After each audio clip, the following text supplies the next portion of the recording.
Hey y'all, welcome to another episode of the Just Ace It podcast where we chat with all the dope females producing that black girl magic. I'm Alicia West and today's guest is the amazingly talented radio personality Jasmine Sanders. You can hear her voice in over 50 markets across the country on the D.L. Hughley Show. She's been in the game for a minute, a seasoned veteran that we can all essentially learn a thing or two about. Thank you for being a part of this, Jasmine. Thank you for having me. I really appreciate it. So you're in radio, and I really want to know what led you to this career. Well, as a kid, all I did was run my mouth. I was literally like that roving reporter. I was in everybody's business. I was reporting it back. I was getting all the details, and I just could not stop talking. Mm-hmm. And so as I went into college, my academic advisor was basically like, you really should consider a career in TV or radio. And so my first thought was I want to do TV. I don't want to do radio. Oh. So I actually interned at a TV station. I saw how chaotic it was. I saw how people would kind of just glaze over the death of people, not because they were really, lacking in compassion, but that's how you had to get through the job. Mm-hmm. And for me, I just didn't want to live my life like that. I never wanted to become numb to the news that someone had died, someone was killed, or this terrible thing happened. And so I started thinking more and more about radio. And I decided, that would be the career for me. I love to talk. I love to laugh. I thought I was kind of funny. I thought this would be a great opportunity. And so I pursued it, and I never looked back. Where did you start? I know you had a great career at WBLS in New York, which is super dope because that's like a legendary station. Well, actually, I started my career in Nashville right after college. And it's no secret. I think everybody goes through the same thing after college. People say, oh, you'll never get a job in your field, or it's going to be so hard. You studied all this time for that. You're going to end up doing something totally different. But I have always been a very aggressive, goal-oriented, go after what I want kind of person. And so I sought out, what stations were number one in the market, because I wanted to work for the best. And I literally just, scrimped up enough money to put gas in my car, and I would drive there every single day for almost 2 weeks. I didn't know anybody. I, just walked in and I sat in the lobby every day, all day for 2 weeks. I got to know the receptionist. People were asking, well, did you win something or do you know somebody? And I was like, no, I want to work here. And they were like, well, do you have a resume? Do you have an air check? I was like, I don't have any of those things. What I have is personality, and I'm the bomb. And so, that, kind of tenacity and that, that drive and that not take no kind of attitude ended up getting me a job there. And I worked there for a couple of years before a PD drove through and thought I'd be great doing mornings. So I moved to Chattanooga to do, which is my actual hometown. I did mornings there for a while. And from there, I just kind of bounced all over the place because that's what you do when you get into radio. You kind of know you're going to end up moving around. It might be a small market that you've never heard of. You might get lucky and land in a middle market. And then I ended up in New York. I mean, today we'll get people who come up to the front desk and try to do the same thing. Like, I want to work for you guys.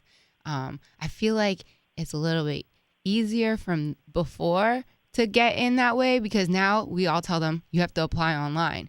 And you have to find other ways, like creative ways to still get in people's faces about it because we automatically just shut them out and like, you have to apply online. Well, see, I think it goes back to how bad do you want it? Mm-hmm. And if you are a millennial, if you are really anyone who knows a lot about the internet, you know that it is the World Wide Web. Mm-hmm. So that means if you're okay with having your package being sent in with thousands of other people and hoping that by some chance, the font on your resume looks better or, the way you've laid it out looks better. If you want to leave that to chance, that's on you. Mm-hmm. I'm not that person. Yeah, and then that's when you have to find other ways to, like, get in their face. I'm like a social media creeper. I will creep whoever I need to creep and, like, keep messaging them like, hey, I sent this over. By any chance did you get it? I can send you another one. Yeah.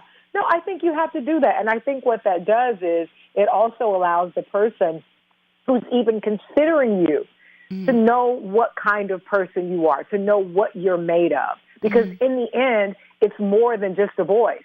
It's more than a personality. It's everything about you. What do you bring to the show? What do you bring to the radio station? What can you do? It's your soft and your hard skills. skills. If you show that I'm a go-getter and I'm a winner and I'm a worker and, this is what I love and I can eat, drink, and sleep it, 9 times out of 10, you add that to the personality and the voice, you're going to get the job. So do you think that as a woman and a Black woman that you've had to kind of figure out another strategy to maneuver around this industry? Girl, don't get me started. I think as women in general, we always have the task of overcoming that which is just, unfortunately, a part of the culture of a lot of employment places. News is going through right now. The same thing happens in radio. I'm sure you've had your share of instances. If you have not, you will. It happens. Sure. I think just by being a woman, people will try you. People, artists will try you. Managers will try you. And so I think as a woman, you have to come in already knowing what your worth is, already knowing what you will and what you will not accept, and just being comfortable in your skin, oh, that's not what I do, or no, I'm not interested, and being okay with that.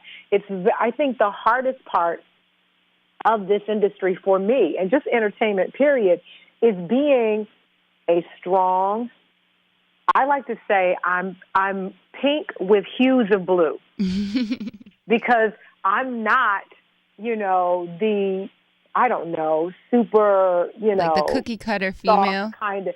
Yeah, I'm not. I'm not going to sit around all day with, a face mask on and, my hair pinned up and, getting my nails done.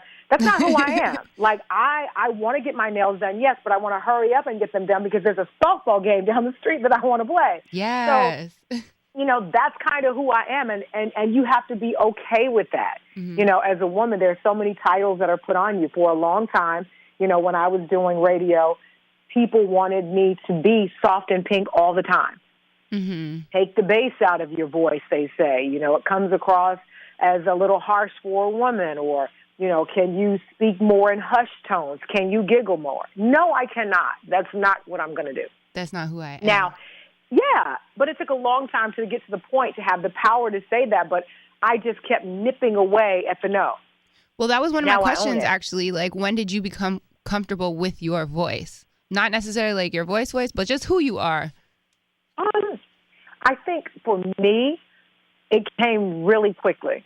But I think that happened because of the life that I had already lived and the things that I had already been through. And I had just, at a very early age, said, I've had enough. Life cannot pick me up and throw me around at its will without my participation. And my participation will be to rage against the machine, And so I took that with me everywhere I went. And what happened to make it stronger was me realizing that it worked. Yeah. And what I realized was it worked more when I believed it and I was secure in it. Whenever I answered the question with a question mark or made a statement with a question mark at the end, those are the moments that I realized it didn't work. So I learned to stop speaking in terms of questions. In other words, I learned to use my voice. Instead of at the end, the inflection going up, I ended everything I said with an exclamation point. So everyone knew, okay, clearly she's serious. She's had her say. And I think what you learn in radio, and I can't really speak too much about any other industry, but, our voice is our instrument, very much like a singer. Yeah. So when a singer sings a song and they want to elicit a certain emotion out of you, they know the right notes to hit. They know when to go high and when to go low, when to sing soft and when to sing hard. Your voice is the same way, whether you're on the radio, whether you're in the boardroom, whether you're at the negotiation table, your voice is your instrument. And so when you're trying to elicit a particular emotion from someone, you have to always remember that. And the thing I think women are very guilty of, not all, because I dare not make a blanket statement. I think we've, for so many years, have been used to whispering what we want and not saying it with sweetness and pleases and thank you. That ain't me. Yeah. I feel like I've fought. I've paid my dues. I deserve to be here, and I'm going to speak. And I'm not saying that you have to come out with gun blazers all the time. You don't have to do that, you know. And you don't have to be the proverbial bitch that they always talk about. But you can get your point across and not lose, you know who you are. And so, I learned that very early on. And so I began to practice it. And like any other thing, the more you practice a muscle, the stronger it gets. And this is why you're a boss. And this is why I admire you. I don't know that I'm a boss, but I know I know a lot of things that I am and a lot of things that I'm not. What does it take to have like longevity within this industry? Because I know there's turnarounds like no tomorrow. The best advice that I can give you about longevity is to stay true to who you are. And I know that sounds so simple, but when you unpack it and you break it down as to what it means in this industry, and I'll give you an example.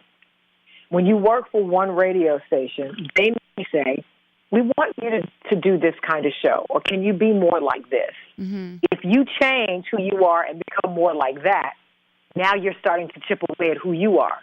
So that by the time you work for another format, now you're changing to be that. And you find yourself constantly changing to fit the clothes that you're putting on. How about buy clothes that fit? Yes. If it doesn't fit, leave it alone. Be exactly who you are. And what happens, it's no different than customer service. If you go into your favorite store, it's your favorite store because you know what to expect. Great service every time you go. Quality merchandise every time you put your hard-earned money down on the cash, on the counter, you're getting quality service. Smiles. You know what to expect. You would never go somewhere that every day you never knew what you were going to get. I think in this industry, as in any other thing, if you look at yourself as, I don't want to say merchandise, but you look at yourself as something that you are offering. There are a couple of questions you always ask yourself. Is this consistent? Is it trustworthy? Something that I can count on being a particular way all the time? To the core of you. Now, it's okay if you want to, change, the style of clothes that you wear or whatever. But at the end of the day, your body is your body, right? Yes. So for me, I found I am pink with hues of blue. I am not yellow. I am not green. I am pink with hues of blue. I stay true to that. So when people come searching for me for a job, they know exactly what they're getting. They know what they're getting. And so they know that tomorrow I'm not going to wake up after I've sold myself as this. Now I'm going to be something else. They don't like it. The very thing that they say they want, they don't. They complain about later. So as long as you stay true to who you are, you'll always know who you are. You'll never be lost, and you'll always work. And I completely agree with that statement being simple, but the hardest part is finding out who you really are. Because especially being like young millennials and like, it's just a confusing time. I battle with it all the time. Like, am I this? Am I that? Do I want to be this? Like, and I think that's the hardest part, just finding out who you are. It absolutely is. But I look at it like this. The funny thing is, I think when we add things to our lives, we spend more time researching them. If you're going to buy a car, if you're going to get a job, you will find out who is the CEO of this company. Who's the manager? Let me look at their Facebook pages. Let me do all of this research on them. But you don't do that about yourself. Yeah, why? You are the most important investment that you will make in you ever. So why would you not spend time, even if it's a couple of minutes every day, soul searching? Who are you? What makes me feel comfortable? What makes me uncomfortable? What don't I like? What do I like? And the great thing is, if you just invest a small amount of time every day doing that for yourself, I'm telling you, it's the greatest investment you'll ever make. You'll always be rich because everybody else will always be fluctuating and losing their heads when chaos happens, but you'll always be firmly planted where you are, knowing exactly who you are. Yes. I like that. I'm going to start doing that every day. Take a couple minutes just Every to like day. ask myself questions. And listen, I think what scares people away is when you say things like meditate and, or pray. I don't like the title of things. Mm-hmm. I also don't like the fact that someone says you got to spend 20 minutes or 15 or 10. Not true. You spend what is comfortable for you. Even if it's when you first open your eyes, you start to think, how do I feel today as a person? Who am I? Mm-hmm. And I wonder where I got that from. And that might be all you think for that day, but the fact that you took enough time to do that for you. Mm-hmm. And focus on how you feel and who you are. There you go. Yeah. So there you go. I know self-care is like a really big thing now. I feel like working women in general, we don't necessarily take enough time to do that type of stuff. Do you have any rituals that you do on a weekly basis, just to take care of you besides? I do. I actually work out. Not like a monster, but I work out probably 3, sometimes if I feel like it, 4 times a week. And I think that's important because I think your mind can only be as strong as your body is. Yes. So if you have a weak body, your mind will be weak. But there's something about when your body is strong and at its best, you feel like you can conquer the world. So imagine if your body feels strong and you feel like you can conquer the world and you marry that to a mindset that is the same. Then you're literally sitting on top of the world. Yeah. So for me, that's very important. So for that reason, I work out. A lot of people think, maybe she works out for vanity's sake. That might be true just a little bit because I'm a woman and women like to look good. Of course. However, for me, the main reason I work out is because I know the benefits. And I know how it affects me from, my sense of security, my sense of self-confidence, my sense of I can conquer the world. Mm-hmm. It does something for you. And if you've never tried it before, I'm telling you, do it. It gives you a little boost in your step. It does. And it makes all the difference when you walk into a room to negotiate your contract to tell somebody what you think your value is as opposed to theirs. Mm-hmm. You need to be strong. You need to feel strong because you need to believe what you're saying in order for them to believe it. I completely agree. And I think I'm one of those binge people who work out. I'll work out, say, for 4 months, go crazy.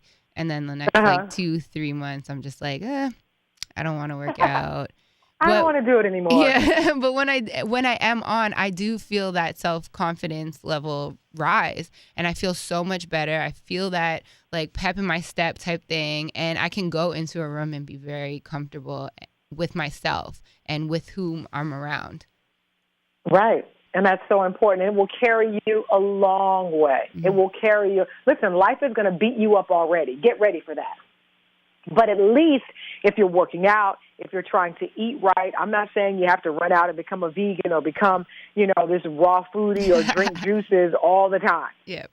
But if your body is healthy and strong, when those rough times hit, you're mentally and there's nothing worse than being sick in the body and then also being sick in the mind. Yeah. And when I mean sick in the mind, I mean feeling like the whole world is against you.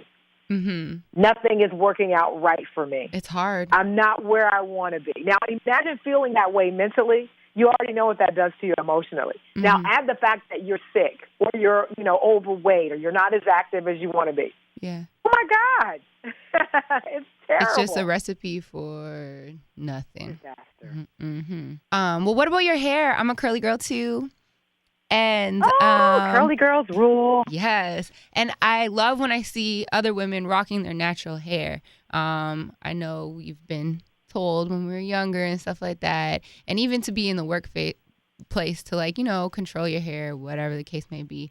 When did you think you became very comfortable with just rocking your natural hair and being who you are? Well, we know you already who you are, but in terms of your hair.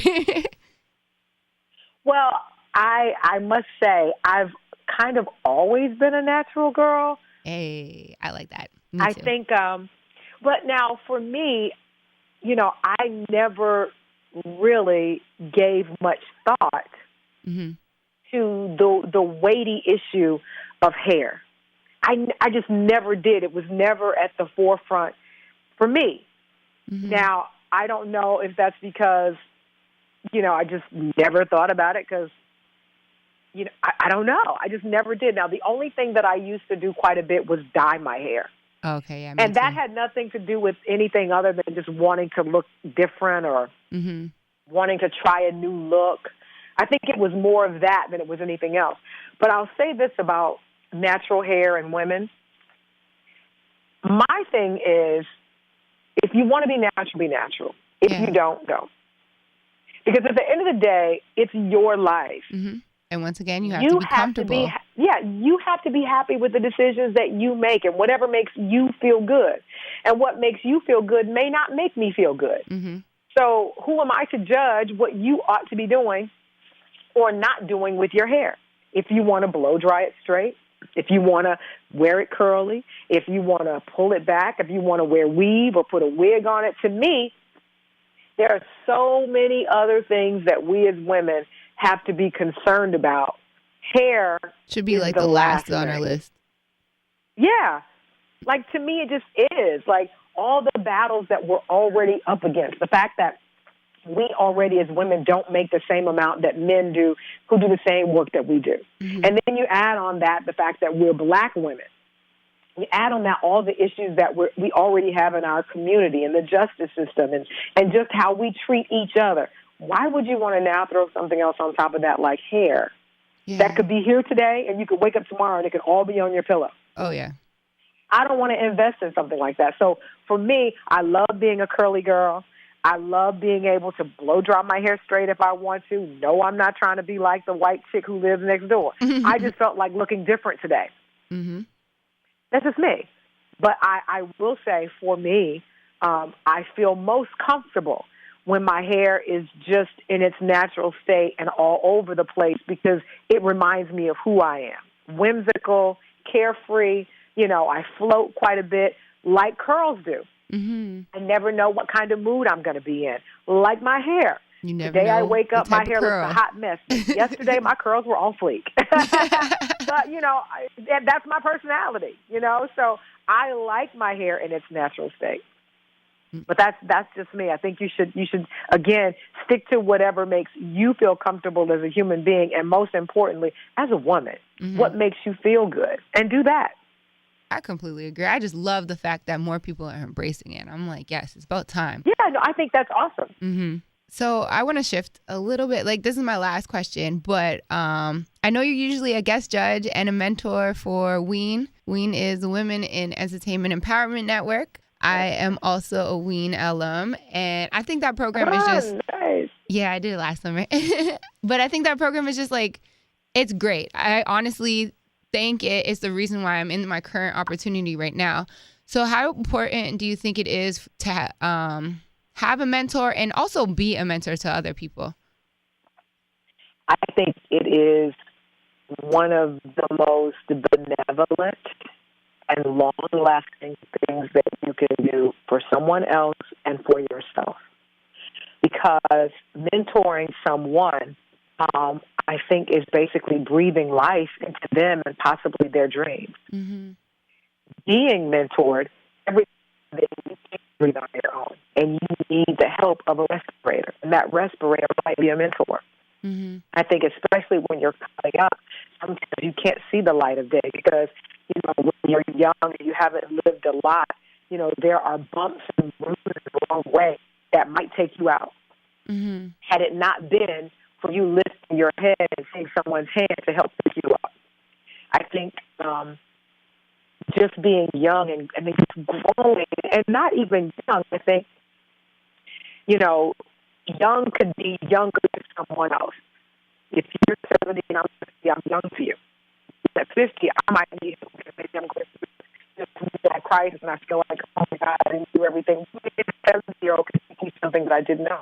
Mm-hmm. And I think the same is true for women, who go back and work with women. I think it is up to us to help young girls navigate the waters of life, especially as it relates to whatever profession in the entertainment realm they're trying to get into. Because if we can stop you from falling into pitfalls that maybe we've come to, or if we can just help you when you can't help help yourself. I think we owe it to one another. I think that's how we build, a strong generation that turns around and builds another strong generation. Mm-hmm. I think that's the key. I think it's important on both ends. Like I said, I'm so thankful for the WEAN program. And being able to have these women, these strong Black women as mentors now, it has really helped me like shift gears in my whole career. So I always tell people, like, if you need a mentor, go out and find that person. And it's obviously somebody who you guys are like-minded on the same type of page, where it'll be beneficial for both of the parties and not just like a one-sided relationship. I couldn't have said it better. I totally agree. Is there any last advice that you would like to give? No, I think I've said it all. I think the most You've dropped some important gems, so. Am I dropping again? No, I said you've dropped some gems, some great gems. Oh. Mm-hmm. Yeah, I think the most important thing is to just be true to who you are and believe in yourself and know that as long as you put in the hard work, you don't give up the fight, you will win. But that's the key. You can't expect to live off of favors. Yeah. You can't expect to live off of someone else's success. You got to dig your heels in and go after what you want. Mm-hmm. You got to put in that work. And everybody isn't always going to believe in you. Everybody isn't always going to cheer for you. Mm-hmm. So you've got to learn how to be your own best cheerleader. You might be the only one out there with the rah-rah, boom, boom. Do it to the hills and do the best that you can, and you'll be fine.